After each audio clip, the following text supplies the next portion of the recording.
hamsters! Ha! A emoção do sucesso! Quem não quer experimentar isso? Todo mundo quer! Mas o que acontece quando a emoção avassaladora do sucesso obscurece seu julgamento e o faz tomar o caminho errado? Ou muitas curvas erradas? Hoje vamos nos aprofundar em 3 das maiores falências do mundo.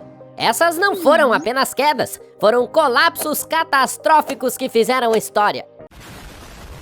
Assim como a gaiola de um hamster pode ficar superlotada e desmoronar, uma empresa em processo de falência tem sua estrutura financeira desmoronada sob o peso de seus problemas.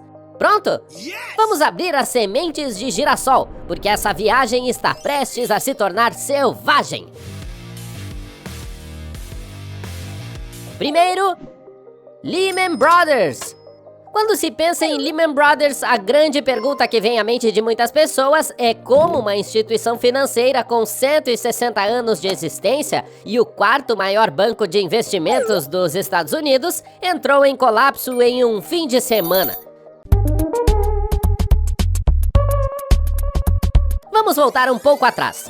A Lehman Brothers nasceu em 1847, com um início humilde como um armazém geral no Alabama. Os irmãos Henry, Emanuel e Meyer trocavam suas mercadorias por algodão, o que levou a empresa ao comércio de algodão.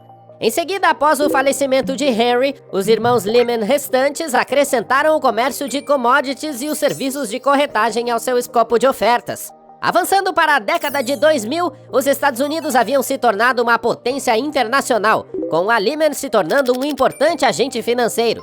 Em 2004, a Lehman adquiriu 5 credores hipotecários e 2 outros serviços especializados em empréstimos Alt-A, empréstimos feitos a mutuários sem todos os documentos. Como você pode imaginar, o negócio era arriscado e a roda teve um problema. O hamster não conseguia acompanhar o peso crescente dos investimentos de risco. Quando a bolha imobiliária estourou, as rachaduras já estavam muito profundas e a Lehman não conseguiu se recuperar dos 613 bilhões em passivos que havia acumulado. Apesar dos esforços para se manter à tona, incluindo o levantamento de capital e a reestruturação, a alta alavancagem da Lehman e a exposição maciça à deterioração das condições do mercado selaram seu destino. À medida que os investidores e parceiros perdiam a confiança, as ações da empresa despencavam e em meados de setembro, sem nenhum resgate viável à vista, a Lehman estava sem tempo e sem opções, acabando por enfrentar a falência em 15 de setembro de 2008. Nas famosas palavras de Dick Fuld, ex-CEO da Lehman Brothers, seja o que for, aproveite a viagem, sem arrependimentos. That's my credo, no regret. Isso nos leva ao número 2, Enron.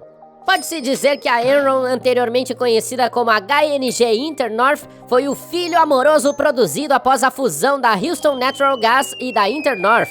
E em seu comando estava Kenneth Lay, CEO da Houston Natural Gas.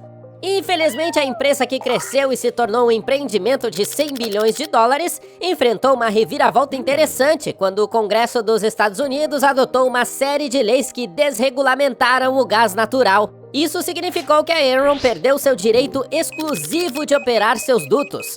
Para combater isso, o Sr. Jeffrey Skilling, um consultor que se tornou diretor de operações da Enron, tornou-se um negociador de contratos de derivativos de energia, ou seja, a pessoa intermediária entre os produtores de gás natural e seus clientes.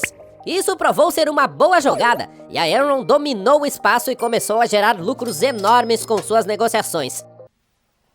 Uau! Infelizmente, o boom durou pouco tempo, e quando esses anos chegaram ao fim, a Enron começou a ver muito mais concorrência no negócio de comércio de energia e seus lucros diminuíram rapidamente. Skilling, é claro, não aceitou isso de braços cruzados. Sua resposta foi a contabilidade de marcação a mercado em 1902, um método que mede o valor justo de ativos e passivos em vez de custos históricos. Esse método foi projetado para oferecer um instantâneo em tempo real da saúde financeira, mas no caso da Enron também facilitou a manipulação dos números. Pense nisso como um hamster girando sua roda cada vez mais rápido, mas com menos preocupação se estava realmente avançando ou apenas girando no lugar. O mercado em alta da década de 1990 provou que era possível fazer negócios em qualquer lugar.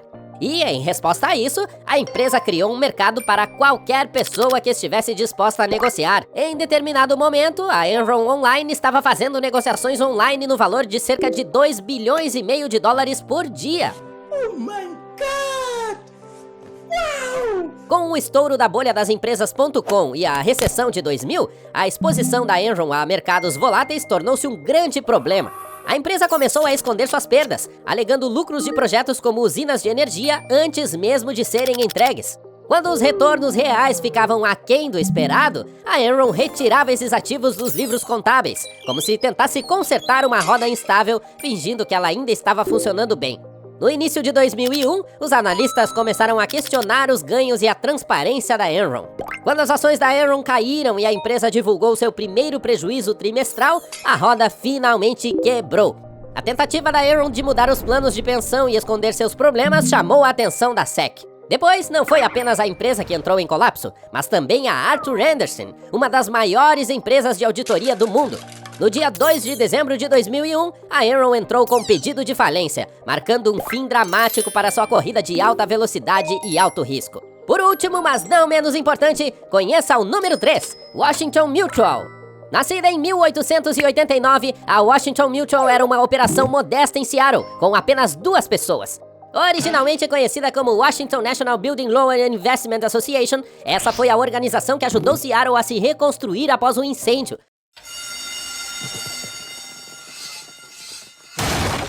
Sorry, first day, still learning. Bom momento?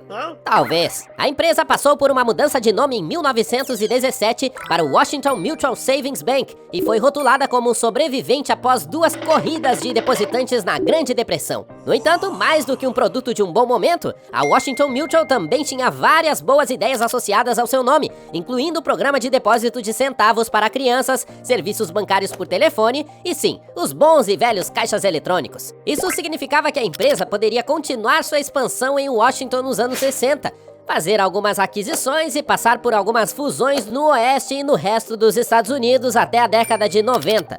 Infelizmente, um movimento agressivo a mais, dessa vez no mercado de hipotecas para pessoas com histórico de crédito incompleto, hipotecas subprime, na década de 2000, e o banco encontrou sua ruína. No final de 2007, a empresa tinha mais de 43 mil funcionários, 2.200 agências e 188,3 bilhões de dólares em depósitos. Então, em 2008, a empresa se tornou a maior falência bancária da história dos Estados Unidos, e sua roda parou de girar. Mas, apesar de sua base aparentemente sólida, a roda de WAMU estava balançando. Sob o capô, 60% de seus negócios vinham de bancos de varejo e 21% de cartões de crédito, enquanto apenas 14% estavam ligados a empréstimos imobiliários.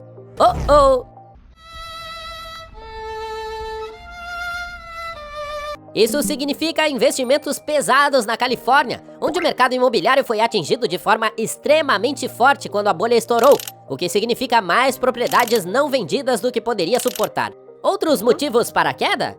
Dizia-se que a Washington Mutual havia expandido suas filiais muito rapidamente, espalhando sua roda muito fina em muitos mercados.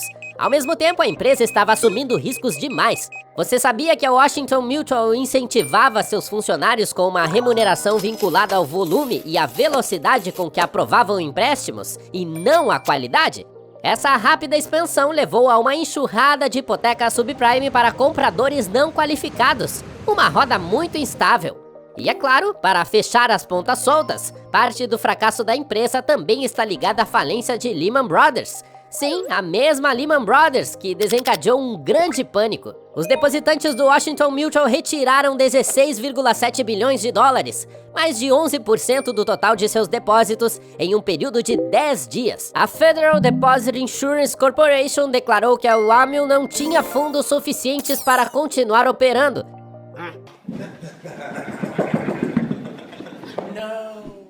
Então, o que essas histórias de advertência nos dizem?